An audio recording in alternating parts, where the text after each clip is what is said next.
So welcome everybody. We are using a little different system today with the audio, so I'll be talking about some muting issues in just a minute, but I want to welcome everybody to today's webinar on fiscal sustainability. We will be having three presenters, official presenters today, Bill Field, Ned Stoller, and Bob Heron. And they will be taking turns here, but we would also welcome your participation. So that's the reason why we're using the phone as our main audio connection today. If you are not hearing me, you're not dialed into the phone connection yet, so make sure you please do that. Okay, so again, there's our phone number, 866-803-2444. When our presenters, actually with our first two presenters, when they begin, we will be engaging what is known as a presenter-only mode, and that will mute your phones, but we will take the mute off for the question and answer periods. Now, I would say, now Bob Heron is not going to be able to join us via the web interface, so we have to open that up just to the regular phone line. So if you do have the capacity to mute your phone on your end, we would request that you go ahead and do that, then unmute if you want to speak, because you do tend to get a lot of background noise on the call when the phones are on. Another request is that if you are only participating via the phone, that means you're not participating, you're not seeing the web. Tell us right now that you are a participant, and we would appreciate that so we can record your attendance, because we are not, of course, seeing your name on the web interface. So is anybody participating just by phone? Jim Williams. This is Bob. I'm on the phone too. Okay, great. Anybody else just by phone? Kelly McTagg from Maine. Okay.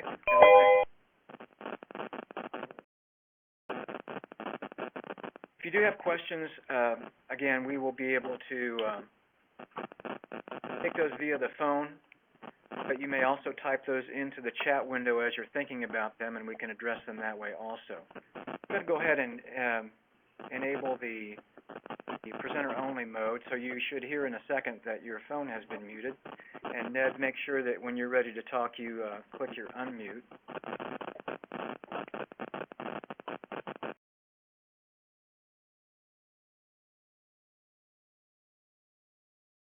Okay, hopefully you can still hear me. If you're not hearing me right now, then you won't be able to hear me ask you to type that in the chat window. But if somebody is hearing me, I would appreciate you letting me know by typing that in the chat window. Okay, we will continue to do our survey questions at the end, as we normally do. We'd appreciate you sticking around for that, and we are archiving the webinar as usual. Any problems with the technical aspects, please go ahead and email us at agrability@agrability.org, and we'll try to address those as soon as possible. Okay, so it sounds like we are being heard, which is very good. If we do have problems with disconnecting with our presenters, we will try to reconnect as quickly as possible. And if you get disconnected, please log in again.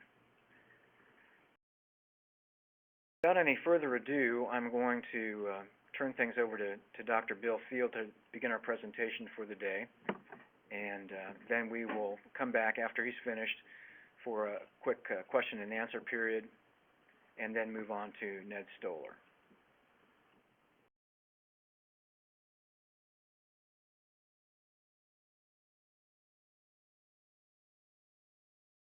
Good afternoon. This is Bill Field, and I think most of you know who I am. I want to first of all say that it's kind of stressful to be sitting here so close to so much electronic equipment, and most of you realize how difficult that is for me to do that. We're delighted that there's so many people on board here, because I think this topic impacts an awful lot of people out across the country right now as a result of the recent review process and the funding of the new projects. and it left a number of people wondering about how we're going to sustain our programs during a time where we've gone through some very fiscally difficult moments. And I think our intent here today is not to provide specific solutions for everybody, but to just explore and discuss and hopefully get some dialogue started on how we can sustain agrability services during difficult times. Many of you that are part of the call today have gone through these kinds of experiences before, and we know that it's not easy.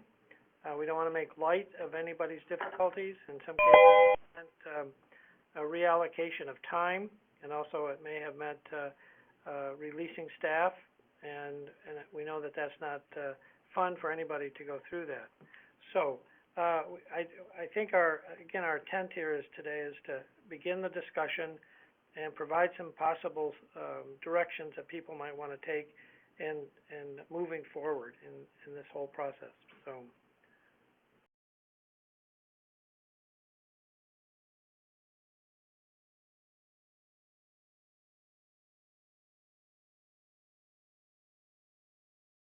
Okay. Sorry, we were just having a technical difficulty there. I think I want to, again, have this discussion begin with the idea that adversity doesn't always mean something negative in our lives. Sometimes it means that there's an opportunity for us to reassess our priorities and to move forward. I think one of the mistakes that we sometimes make in moments of adversity, and a good example would be the deer in the headlights, is not to make any decision at all and end up getting run over by the truck. And I think that's a position that lots of times we experience, or kind of the feelings that we have and so forth, that keeps us from moving ahead and making a decision with the best resources and the best information that we have. So I do want to argue the point that no decision is really a decision in these cases, and I do encourage you to take this time and begin to consider how you might make a change or readjust things with respect to the services that you're providing, and try to use this time to reassess those priorities with respect to your program. I think that a step that needs to be taken for each one of us is how important is this program to you personally, because many of you have a lot of sweat equity invested into Agrability. You probably weren't paid for all the time and commitments that you've made, and now you're kind of in a position of wondering what you're going to do. And I think it's important to sit back and say, is this really important for me professionally, personally, to move forward and continuing to be engaged in providing Agrability services? And I think once you make that decision, I think that's really critical, and I think it's going to open the doors for you to move in a direction where other people are going to see that it's important to you.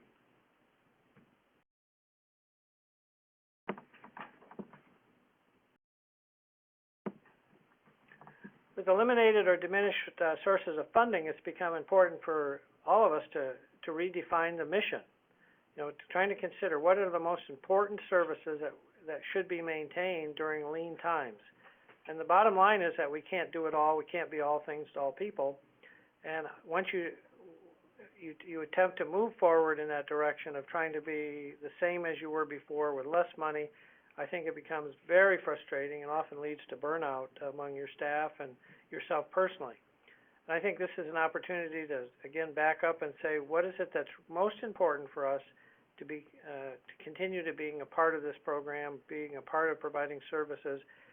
And I think once you've recognized that that's something you want to do, again, it makes it possible for you to move forward and to look for some of the solutions and keeping those programs, projects, and other things you're doing alive.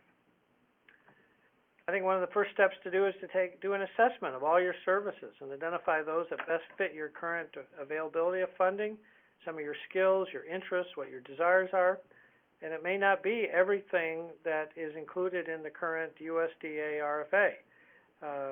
This is an interesting time that if you decide to move forward, is that you don't necessarily have to abide by the Agrability funding initiatives and the directives and so forth.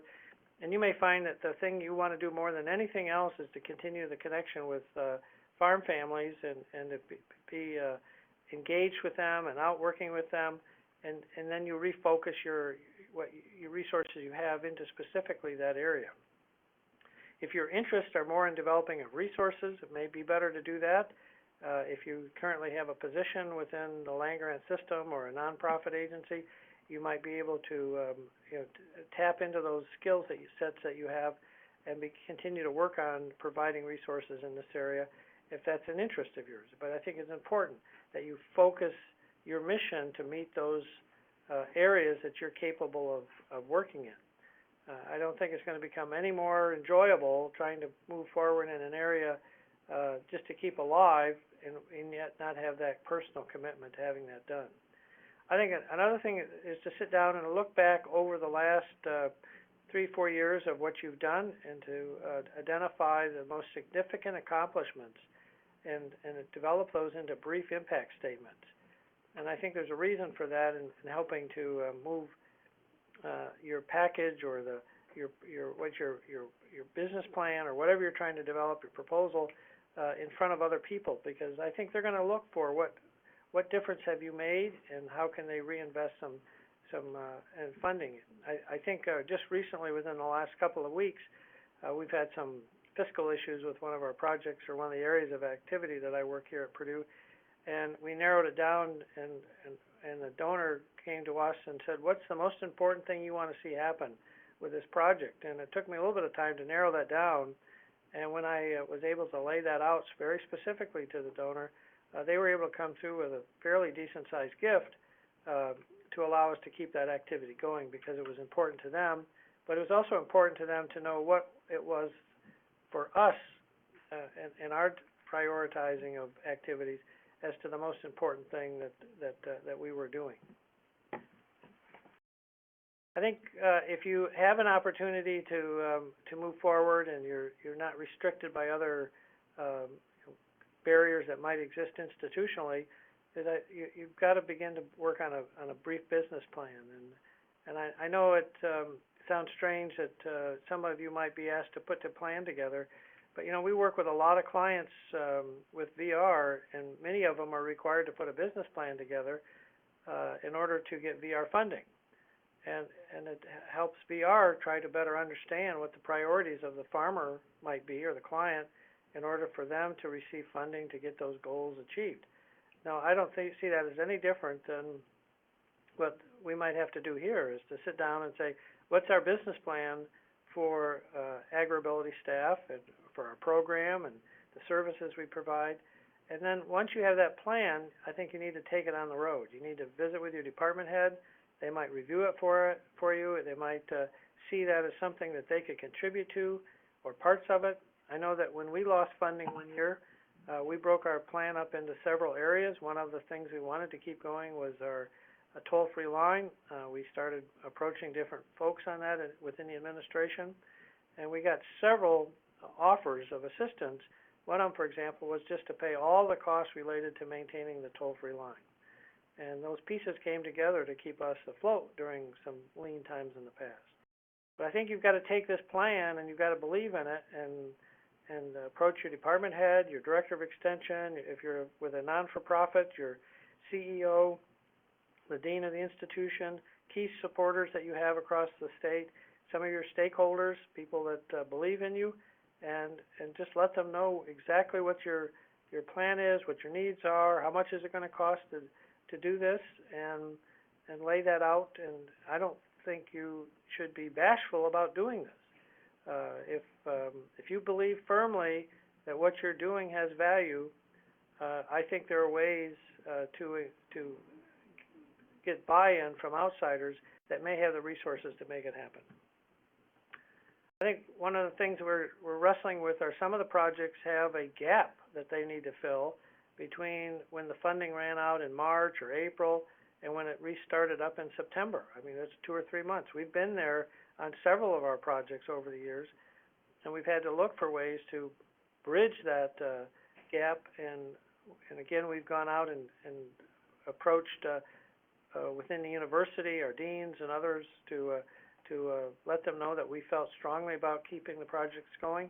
And in some cases, they came forward with 1 or 2 months worth of funding to bridge over that open period. And they've got to know this. You've got to be able to actually set up a time and sit down with them and convince them that this is important to you. Other groups you might approach are farm organizations, disability groups, your university development office, who has their ear tuned to the jobs out there and the opportunities and the funding people that are going to make this possibly happen. Uh-oh. Restart that. Okay, we just had a technical problem here, and I'm sorry, Windows is shutting down, and I'm not sure why. But I do have the text in front of me, so we're just going to press on. Okay, and then the next point is to make sure you're communicating your needs effectively to everybody. And again, that includes. Okay, we're going to change sites here. Pardon me.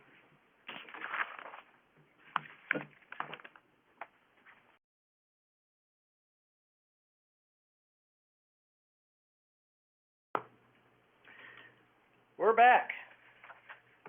We got 3 computers running here, and I'm glad we have 2 backups, okay? Communicate your needs to everybody. Don't be bashful about letting all of your clients. That's why having a good mailing list of everyone you've served, all your past advisory committee members, stakeholders, people that have attended your functions, and if you're developing a plan and you've got a business plan or you're looking specifically for funding to bridge a gap, is you need to let everybody know. And sometimes you're going to be amazed at the responses that you will get from people that you've shared your need with, because many of them don't have a clue. They may not know that you're going through a financial struggle until long after it's occurred, and maybe it's before, and it's too late. And I just have remembered over the years how many people, when we've hit some of those dry spells, have come forward with some amazing gifts for us moving forward.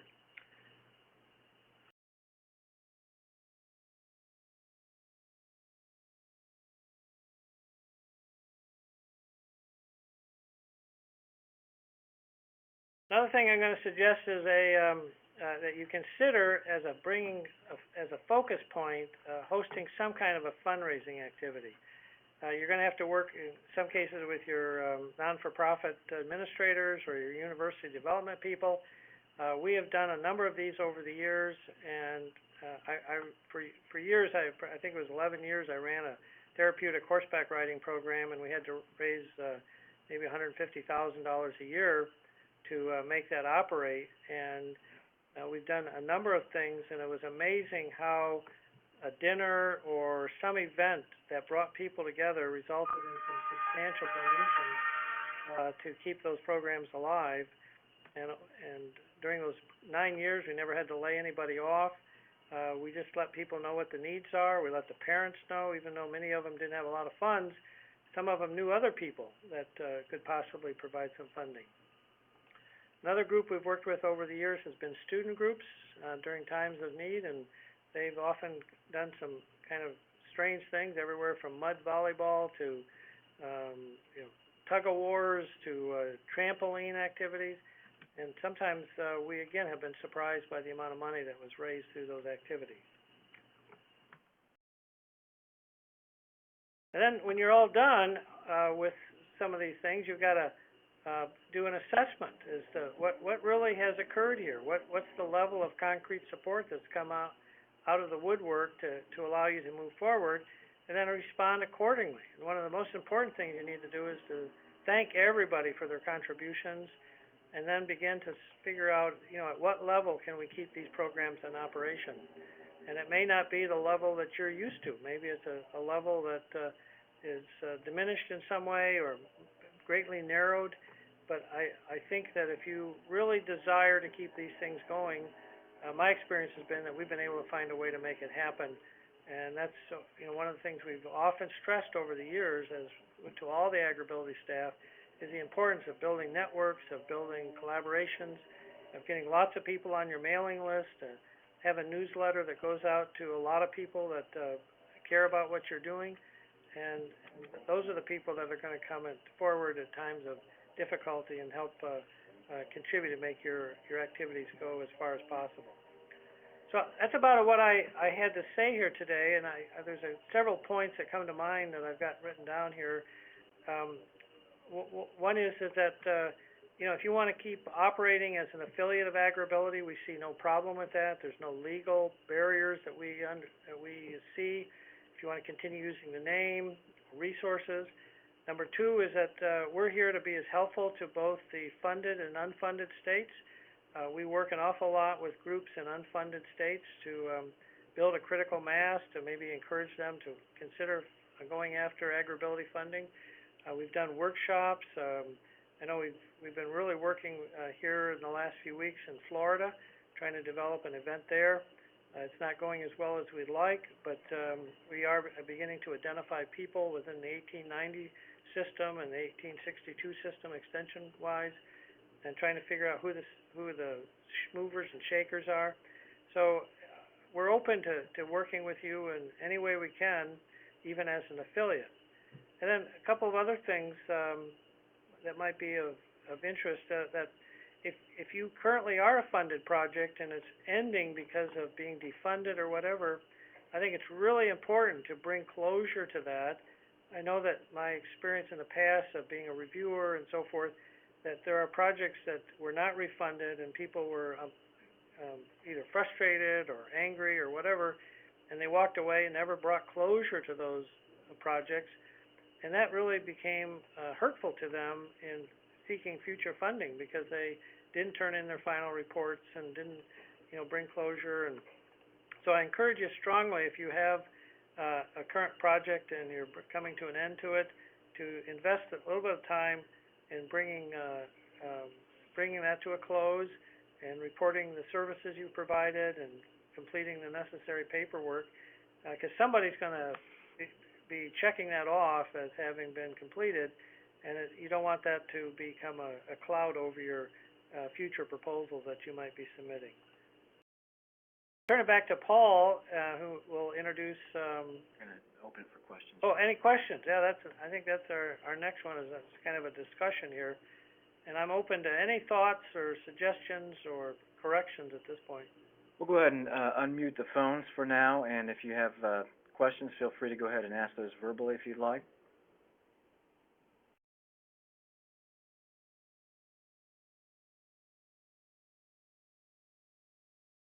I do apologize for that static in the background. We're not quite sure where it's coming from, but we are trying to work on it.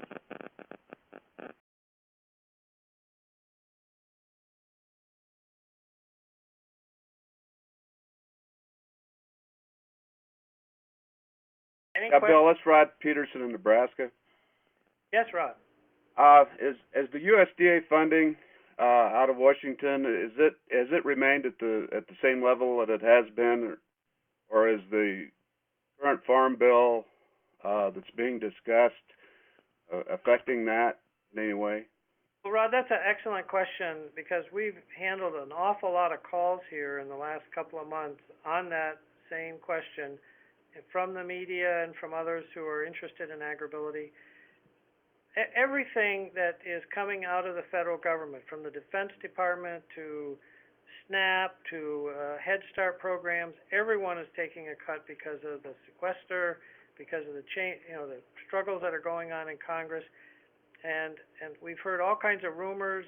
For example, I had a chance to review a news release that said that Agrability funding had been cut in half, and that they're only going to fund half the states. That's not true. If one were to look at the numbers, after this coming year, everything brings to a close, we're not going to change that much in the actual number of projects that are funded. What we have is a lumpy flow process.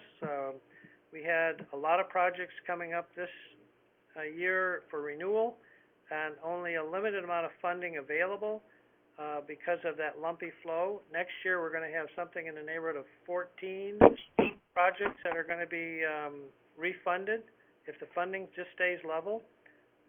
So there's going to be, versus this year, there were only 3 eligible slots to be funded. And so that bumpy process has made it difficult, and so it's been kind of a bloodbath this year for some very successful programs. They were defunded not because they were poor or weak programs. It was that the funding flow has not been uniform from year to year, and the amount that actually could be allocated to new projects. So there is a cut, Rod, and but it's the same cut that every agency practically in the federal government is having to deal with. If you talk with, I've known Brad and the groups in the USDA. I work with Department of Labor. Almost all of the projects that I have in which federal employees were going to be in attendance at either advisory meetings or whatever, all of that travel has been eliminated and haven't been able to attend. So there are cuts being taken, and a lot of it's being done internally rather than just in program. Okay, thank you. I don't want to put Ada on the spot. She is on the line today, but I don't know if she wants to add anything to this. We have we have 43 people online. I'm just really impressed by the turnout today.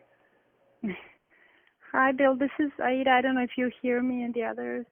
We can hear you. Can you hear me? So I agree with everything that you said. At this point, because we don't have Farm Bill yet, we don't have budget set for 2014, we really don't know what the numbers will be for fiscal year 2014. But as soon as we have that, you will know. I'll communicate that to Agrability community. But what you said earlier, Bill, about the lump funding, because we have continuations, right? These projects are up to 4 years, then it doesn't seem the same, doesn't look the same every year, but it actually it's a reflection of how many continuations we have in a particular year, and then whatever is left, how much money do we have left for new projects. So everything you said is right on target, and I'm hoping sooner than later we'll find out about also fiscal year 14 funds and where we stand. I might add that I know that Ada probably can't get into the actual budgeting issues, but we do know that the Senate version is fairly strong for Agrability. The House version is about the same. We are, any influence that we have to encourage, Congress to come out with continued funding for Agrability. We would prefer the Senate version over the House version, and if anyone wants to be involved in that process as a private citizen, and again, you can't use federal money to do that. You can't use federal money to lobby or travel to attempt to lobby or make phone calls or any of that. But as a private citizen or through your networks with clients and stakeholders, they're able to make those kind of connections. I can assure you that we've tried very hard to get language and information to our congressmen and senators about the importance of this program, but it is not a fun time for Congress with respect to the budget, because it's just not, there's really strong efforts to substantially reduce the federal budget. Rod, that was a good question, opened up a lot of opportunities for visiting, but anyone else have any thoughts or questions? In terms of the applications this time around, and I'm sure it was very competitive even to break it down to the 3 funded projects, how would somebody get involved in trying to be part of the review process or get more involved to make some of these decisions? Because I imagine there's a review panel that looks over the applications and kind of comes to an agreement. How might some states get involved with that if we could? Well, that's a great question. It's one that I think we have addressed every year at the NTW, and that Ada and Brad have addressed at least once in every phone call that they were part of, is that they have difficulty getting reviewers. And I know I'm a reviewer for other federal agencies, and I've always done that because it teaches me a little bit about what makes a successful proposal. And so all you need to do is drop Ada an email and say, gee, I really would like to be a reviewer in the future on projects of this nature. The only thing is, there can't be a conflict of interest. You can't be reviewing a proposal that, comes from your state or involves staff that you may be connected with. One of the difficulties I have is I've got about 40 graduate students out there across the country, and I can't review a proposal where they're the PI on those projects. And so it eliminates an awful lot of people in the ag safety and health area, that, I'd be willing to review proposals, but I can't because they're engaged with those projects in some way. So there's a very sincere effort to avoid conflicts of interest, but there is, I think, almost unlimited opportunities within the federal agencies to be a reviewer. And if you have that opportunity, it's not very painful to be a part of it, and I encourage you to do so. And Ada, you may have some other thoughts on that. I agree, Bill, with you. I'm going to type in my email in the chat box, so people who are interested, just drop me an email, as Bill said. We'll ask you then for CVs, just so that we have it on file, but we'll get you into our system of reviewers, and then hopefully we can have you on our panels this upcoming year. If not on agrability, hopefully for agrability, but there are also other panels that are going on. So there's a lot of opportunity for an experience for you to have an experience as a panelist. So I'll put my email in there so people can get in touch with me. Great. Did we answer your question? Yes, you did. Okay. Any other questions?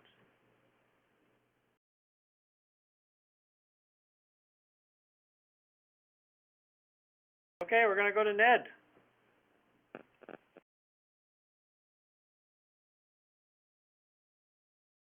And Ned, I'm going to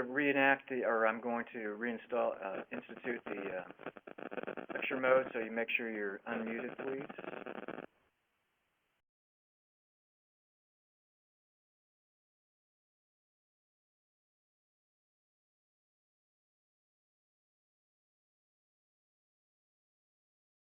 Hello, I'm Ned Stoller from Easter Seals, Michigan Agrability. That's all. Can I be heard? We can hear you, Ned. Okay. As Bill mentioned, a lot of the things in his presentation we have gone through over the last year here in Michigan. And one of the questions we originally had was whether or not we could use the Agrability name and logo. We wanted to continue that for branding's sake because we had done 8 years worth of marketing around Michigan as Agrability. And so we were given that permission. So you see, when we were notified that we were going to lose the USDA funding, Easter Seals Michigan, I have to give them a lot of credit for stepping up and committing that they wanted to continue the programming in the state of Michigan. And we had a conversation and decided to call the program Easter Seals Michigan Agrability. As you can see, here's our logo. Sometimes we put the Easter Seals stamp beside it, but most of the time we call ourselves Easter Seals Michigan Agrability. So Michigan was actually one of the original Agrability grants funded in the early 90s, and then we lost funding, regained it in 2003, and had 2 proposals were funded, and then we lost it. So since May of 2012, when our funds officially ran out, Easter Seals Michigan has had full responsibility for Agrability operations, and basically they asked me to be the director, and so I am the chief cook and bottle washer at Michigan Agrability. And what Bill said about sifting through everything you do and deciding what's most important is been a reality here. We ended up developing a fundraising plan to think about how are we going to continue the services. And I personally believe, I have a strong conviction that the most important thing we do at Agrability is the direct services to the farmers to improve their quality of life and give them support to keep working. Very real assistance to them is important to me. And So Michigan Rehabilitation Services, that's our vocational rehabilitation program here in Michigan. They have begun working with me,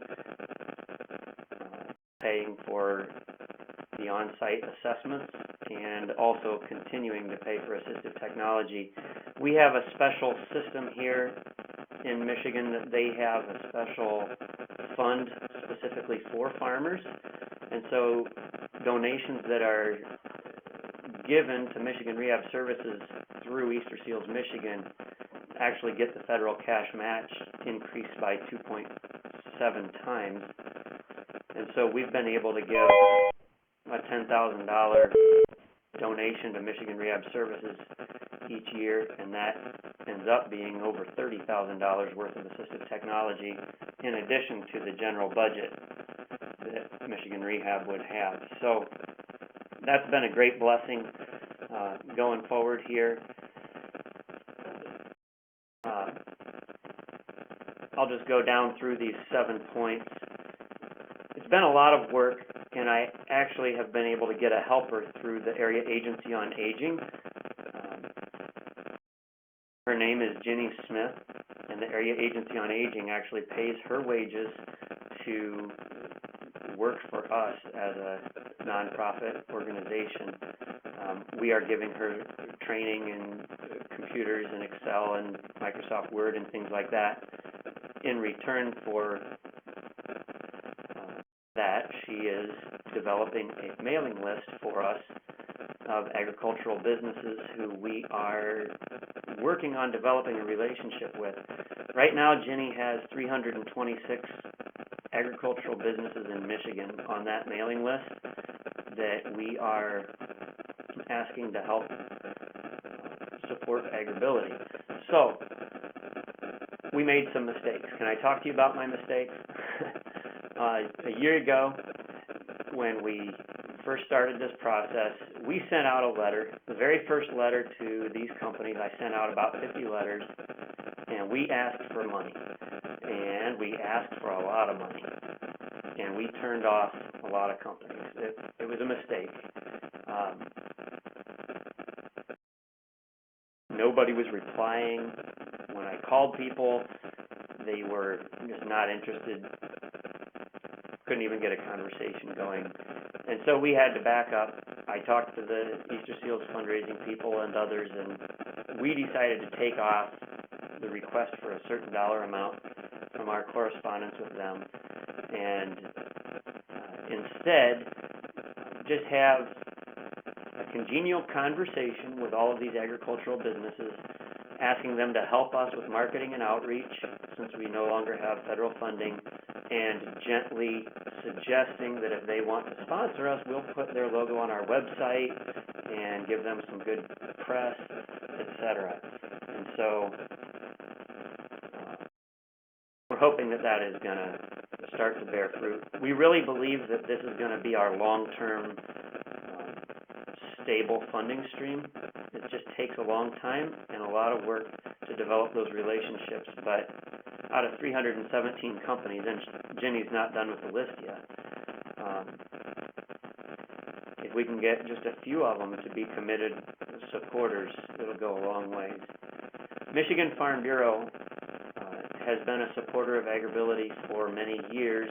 They have a checkoff program with their employees that they can either give to United Way or to Michigan Agrability. So we get between $8,000 and $10,000 a year from Michigan Farm Bureau through that. But in addition, we have been asking any of our clients who are Farm Bureau members, Agrability clients that are Farm Bureau members, to propose policy in their county Farm Bureau to urge Michigan Farm Bureau to raise funds on behalf of Michigan Agrability. So far, I think there's 5 counties that have passed that proposal, and there's 10 more that haven't voted yet. Our prayer is that that is going to show up at the statewide annual Farm Bureau meeting in December, and that it will be passed and supported by the statewide Farm Bureau, and that we will have some good financial support from there that's still in the works. Third-party events are where other people do all the work and we get all the money. If you can make some good friends in a corporation or a community group of some type, we have Alpha Gamma Rho Fraternity at Michigan State University. They're doing a hog roast for us next month. They usually raise about $2,500 there. And in January, they do a beef preview cattle show, and Agrability is the recipient of those funds. Last year, they raised almost $5,000 at that. Another third-party event is the Anderson's Grain Group, with a large grain marketing corporation, and they had a golf outing last week and raised $15,000 for us at that. I noticed that the Andersons also did that down in Indiana. So, making partnerships and friends, maybe with the FFA in your state or Lions Club, whoever it might be, maybe even County Farm Bureau would do some kind of a dinner or something. When I'm finished talking, I'd be interested if other states would, or anyone else on the call would have some experiences that have worked out well for you. Grant funding, we at Easter Seals are trying to make good connections at Michigan State University Extension. Tomorrow we have a meeting with the Occupational Health Department there. We'll see how that goes, but based on all the conversation that we just had regarding federal funding that may or may not come, we need to be thinking about other funding streams as well. An Agrability fundraising event that we would do, we've talked about having a fundraising banquet at a farm show when there's a lot of vendors there anyway. We've talked about a lot of things, but we haven't done anything yet. Easter Seals has a walk with me at the Grand Rapids Zoo. We raised some funds through that. But it takes a lot of work to do your own event. And grant funding also takes a lot of work. Sometimes there's a grant and you can spend as much money filling out the grant paperwork that you may or may not get, and you end up getting the grant, and all it does is pay you for your time that you put into getting the grant. So we have to be wise in how we use our time. I could probably spend all of my time fundraising, and then there wouldn't be any farmers served. So what good would that do? So we have to really balance and try to use our wisest efforts for our time. And then we have our website, Facebook, social media, newsletter outreach, and everything that we do. On Thursday, I'm going to the Sparrow Hospital in Lansing, talking to their rehab department, 45 occupational and physical therapists. My last slide in all of my presentations says thank you for supporting Michigan Agrability, and just letting everyone know that we are a private charity and we appreciate donations and sponsorships, and keeping that word out. So, as of now, Easter Seals Michigan is covering about half of the cost of running the program from their general fundraising dollars, and the other half are coming from monies that have been raised specifically for Agrability. So I really have to be thankful and appreciative for all that Easter Seals Michigan has been willing to do to keep the program going to this point. But I really have great expectations that this is going to take wings as the community, the agriculture community. There's a lot of fraternity and care that farmers have towards each other. And when people start getting the idea and comprehending that Agrability in Michigan is not a government program any longer, but it's a private charity, there's going to be a lot of support coming in. It has been a lot of work, actually, getting past that perception that we are not a government program, but we're a private charity at this point. So, if anyone has questions, I'd be glad to answer them. And if anyone has experience with a fundraising event that you've done that worked out well, I would be all ears to hear what you've done, if you don't mind sharing your secret. Thank you. Okay, I'm going to go ahead and take the lecture mode off, And Ed, if you could possibly, click the mute icon on your, phone icon, that would be helpful. I think we're getting quite a bit of static from your phone, so, we'll just, open it up here to everybody else, and then if you have a question to answer, you can unmute your own phone. Hey, Ned, thanks for your presentation. This is Kirk in Virginia.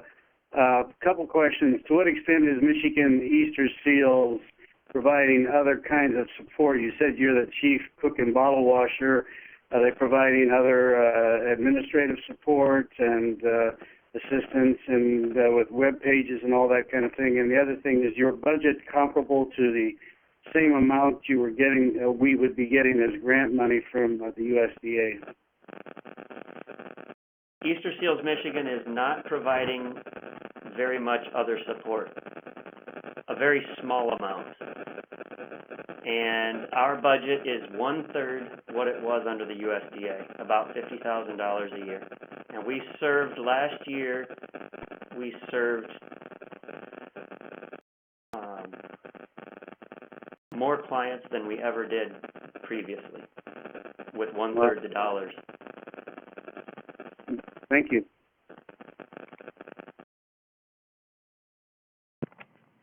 Ned, I'm curious, you were talking about the individual that's helping you with the computer programs and things like that. Was that something you and Easter Seals worked on together and connected with what kind of program are you working with to get that individual? Is it more of a volunteer type setup, or is it like AmeriCorps or Senior Corps, that kind of thing?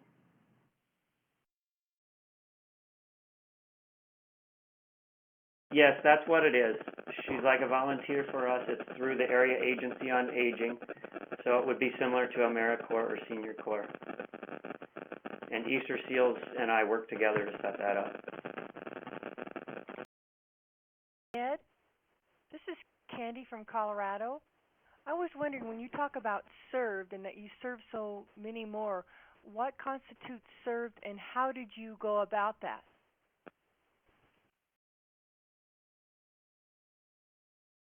I just kept answering the phone. Well, is service just consultation, phone consultation, or did you increase your site visits? Did you talk a little more about that? We basically kept doing all the services the same as before. It was seamless. If a farmer needed a site visit, I did the site visit. If they didn't, I didn't. We hosted 2 wheelchair rodeos where farmers were able to come and test drive multiple all-terrain wheelchairs. We went to 2 farm shows. Yeah, I guess I just kept doing agrability, and the phone kept ringing. So. Thank you. Other questions for Ned before we move on? Maybe someone could make a donation to Ned of a new phone that didn't have so much static. I'm sure Ned would accept that, right? Sure, any donations, we'll even put you on our website. Okay, if there's no more questions for Ned, we will, go ahead and say goodbye and hopefully get Bob Heron on here to talk about the Illinois program and what they've been doing. Oh, this is Bob. Can you hear me? We can hear you. Okay, good. Well, it's a pleasure to have the opportunity to speak a little bit about our efforts. Kind of both reiterate and support much of what Ned and Bill has already kind of alluded to or talked about. In Illinois, we lost our federal funding, and actually it was about in 2009, 10, somewhere in that neighborhood. And we had really kind of laid the groundwork. I remember back when we first started going to the Agrability conferences. I mean, it was hosted, and Brad was talking, and we kind of agreed that, while USDA doesn't require matching funds, that we can't count on USDA funding to run the program forever, and that there'd be times when you would have situations where you might not have funding from USDA or wherever. And so we began working early on trying to build support for our program in the state. My experience in the past with these kind of programs was that, if you wanted to have a long-term sustaining program, you couldn't just rely on one source of funding to try to maintain some essence of the program anyway, not necessarily be as good or robust as you'd like it to be when you have more funding. So prior to, one of the things that we worked on, we had some one of the things you have to think about. Most of you have probably some kind of advisory committee. We also had we've developed a fairly large number of volunteers around the state, which many of you know are called our ambassadors. We had about 80 of them, and so we were trying to build our core base for people who had really strong support for the program, and kind of initially, and that of course grew over the years somewhat. And when as your program grows and develops, you start serving a lot of people, and some of these farmers, once you get to know them and you help them, you find out some of them have some pretty strong connections, and if they believe what you've done for them is has been very positive, and it's important to have a list of stories. And the more you can get of those, the better it can help your program, because most groups, organizations, if you can tie a face or a reality of how you've helped somebody, that has tremendous impact on thinking about whether they want to contribute or not. If they can think about some people within their own organizations that have benefit, whether they're with the Soybean Association, the Farm Bureau, or whatever, that if they can identify more directly with people that have benefited from your program, and those people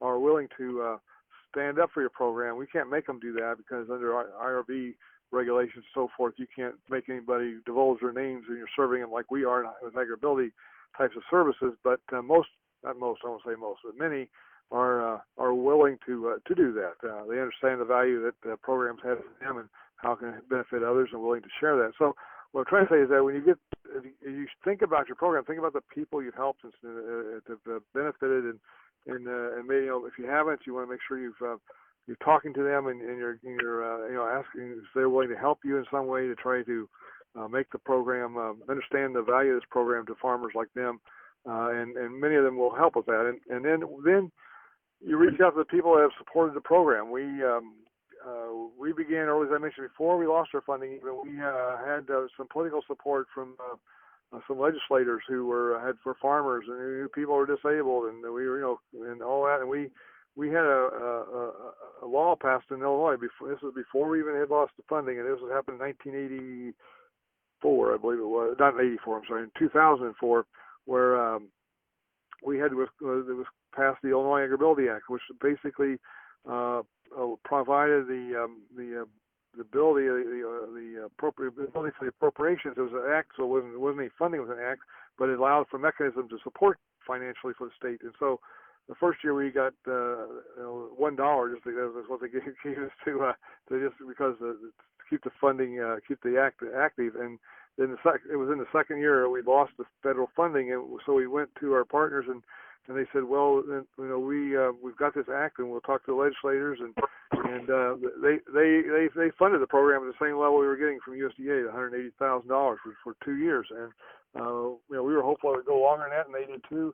But the state has started having some serious financial problems in 86, 7, 88, and 2000. I keep saying the 80s. I guess I'm,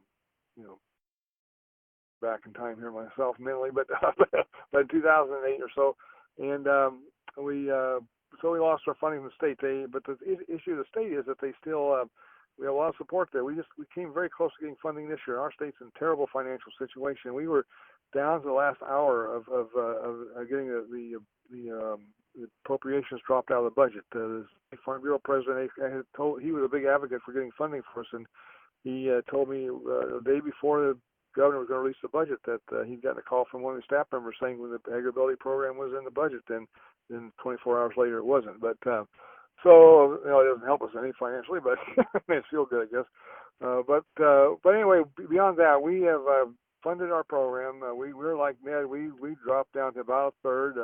30-40% of what we were getting. We run on about a $60,000 budget right now, and and it's that we can't do everything, and we do focus, like Ned says, on the client. Our client services are our highest priority. We used to do a lot of training of OTs and PTs and do a lot more promotion, and we've had to cut back significantly on those kind of activities. But we get funding from the private side. Farm Bureau is a very strong advocate. Most every other year or so I talk to the board of directors, and they all have 2 or 3 people they know. One of the ways we got into the Farm Bureau is that we serve 2 or 3, of course there's more than that, but we sort of serve some prominent Farm Bureau members who are active members of the Farm Bureau, who have leadership positions in their counties, and those people went to the state board of directors and talked to them about funding our program, and it was a very easy sell, of course, and so they don't provide us, which some people might say a lot of money, but usually they've been providing us around $10,000 a year. And for an organization like them, that's quite a bit of money. And we also have, in recent times, we've made inroads with the Farm Credit Services. Illinois has 2 major farm credit services. One serves the northern half of the state, the other the southern half of the state. And they provide us several $1,000s a year in support. They have money to support different communities that, from their profits, they have to give back a portion of their funds to agriculture. And so they're often funding 4-H, state 4-H programs and so forth. And when they learned about agribility, they were willing, been giving us some money. We have support from a private foundation that has been providing us about $35,000 a year. But one limitation of that is that we can only use it in the 5 counties primarily. We can use a little bit across the state, but in the 5 counties that they serve, that foundation. And we received funding from a number of groups, a few groups raised some funds for us and given it to us privately. We've had a few people privately giving us money and names of different people that members of families passed away or something. And so we've had some other contributions from a couple of commodity groups, and we're continuing to work with them and others to receive support. And we've constantly got some new people who are interested in talking to us, and we have one of our greatest persons has helped us in raising funds on the phone is Jim Williams. Jim worked for whatever, I don't know how many years, but many decades for the largest farm insurance company in the state, and Country Insurance, and made lots of inroads with people around the state. And he's been a tremendous asset to our program and opening up doors and talking to individuals that have given us money. And we've had a few other people like that doing that for us. And the key thing is that I think we realized that one of the things that when we lost our funding was that we had never really asked for much money, a little bit here and there. We had some people give us some money, which we used up. All that money was pretty much given to use to help buy assistive technology for those people who don't qualify for Department of Rehab Services support, and or we cost share with them. But we found out we had tremendous support in the state for the program. We've been, at that time, been operating for about 15 years, and we were just amazed by it. And that Agrability Act I talked to you about, it was passed by 100% in both the House and both the Democrats and Republicans in the House and Senate passed that bill 100%. There was no negative votes on it, which is amazing considering we have all these guys from Chicago that aren't overly kind to the downstate at times. Sometimes they are, but we have to horse trade with them. But so I think as long as I think it's important to communicate your message. We work pretty hard our Easter Seal partner helps a lot with this is getting our name in the media. I mean, people we serve and a lot of the major media sources in the state that farmers reach and farm organizations reach, and we constantly try to make sure we got information in there about clients and so forth we served. And the Farm Bureau, one example, the Farm Bureau president who had been pretty supportive of us, but he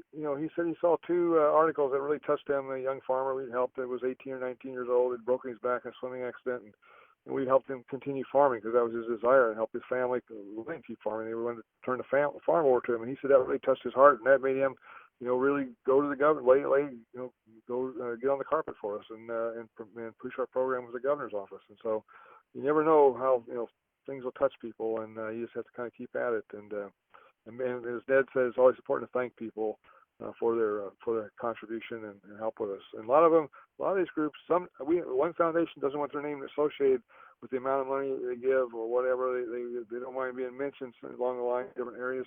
And we have others that give just a few $1,000s, and they seem to want $30,000 in advertising out of it. But that's kind of the way it is. you know, most of them, there may be exceptions, some exceptions, that they do want recognition, and that's usually it is important to them.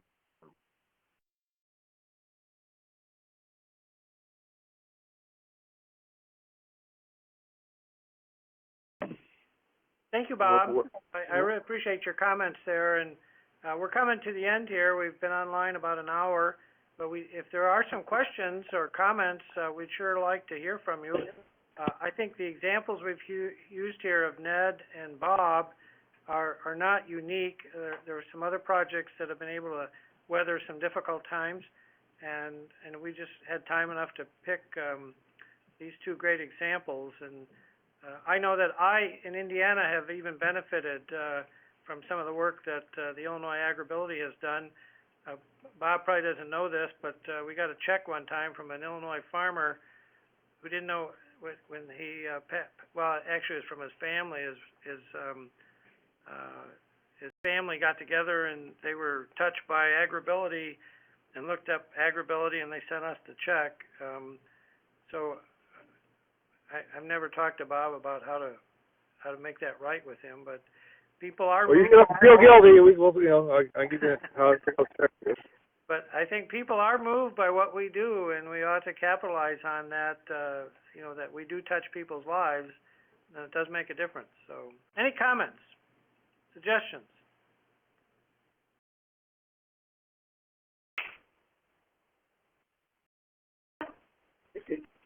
Are the lines open?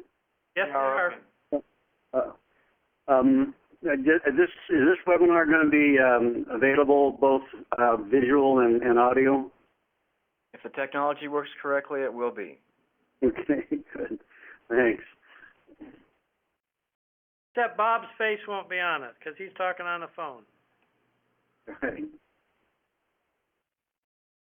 You're all lucky there. Other questions or comments? I just like to say I thank everybody. We had about 48 people at one time on the call today, which is really a pretty good size for Agrability webinars and staff calls. And so obviously we've touched a chord here, and I'm hoping that we're addressing some of your questions. I might add another comment here is that back 20-some years ago when Agrability language was being drafted for the original Farm Bill and then the appropriations language, we incorporated in there, it was 100% match at one time. So for every dollar that came from USDA, it had to be matched by $1 from state sources, or regardless, it could be in kind, it could be staff time. Then it was changed to 50%, if some of you remember that. I think Bob might remember it. And that enabled for actually a much bigger bang for our dollar, but there was a lot of pushback against matching, but it might be something to reconsider as we move to more lean federal dollars in order to just pull together more resources, because many projects do raise additional funds. I know we do here. We don't operate just on what USDA provides, and it might stimulate some more interest in raising additional in-state dollars if there was a matching component, and that's something that we might want to explore further. Any more questions? Don't go away yet. We'd like you to complete our polls before you go, but we don't want to cut off discussion if there are more things you'd like to comment on or ask, or you have your own suggestions about ways that you are doing things or have done things that you'd like to mention.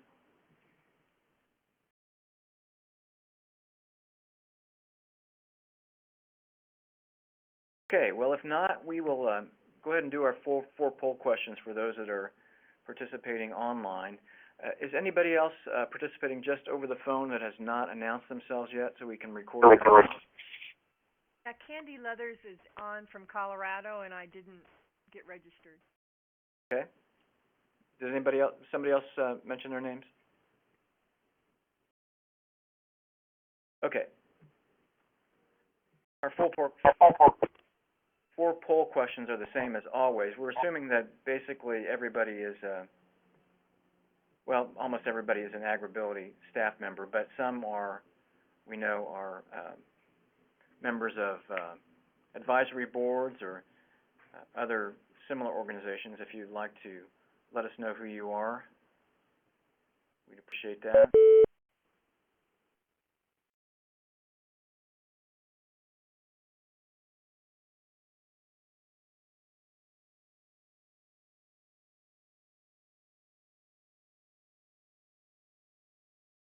Okay, just to let you know, broadcast our results so you can all see that.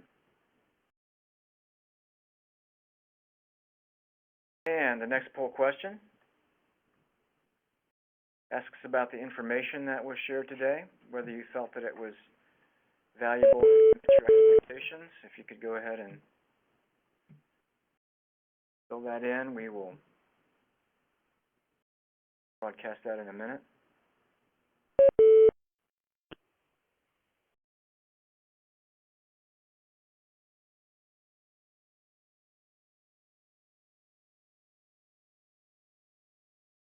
Okay, thank you for your participation on that poll. The next asks about the technology as to whether it was usable today, if you had any problems, and if you did have specific issues, we'd appreciate you telling us about that in the chat window. If anybody had difficulty hearing or participating on the web interface.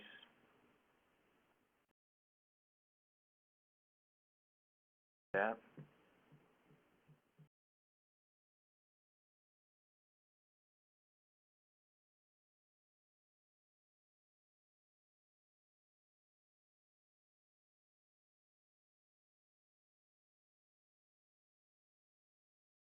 Okay, and then our final poll question. Based on today's session, I would attend another session in this series.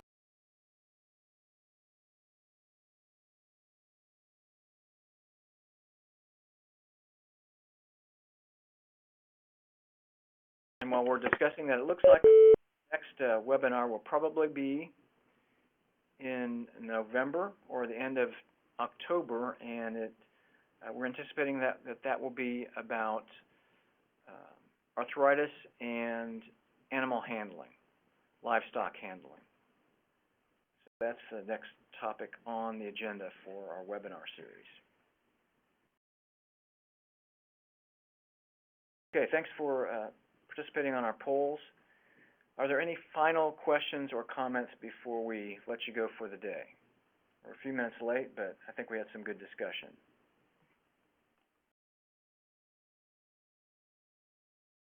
Okay, well, thank you very much for joining us. Thank you. We'll hope to talk to you soon.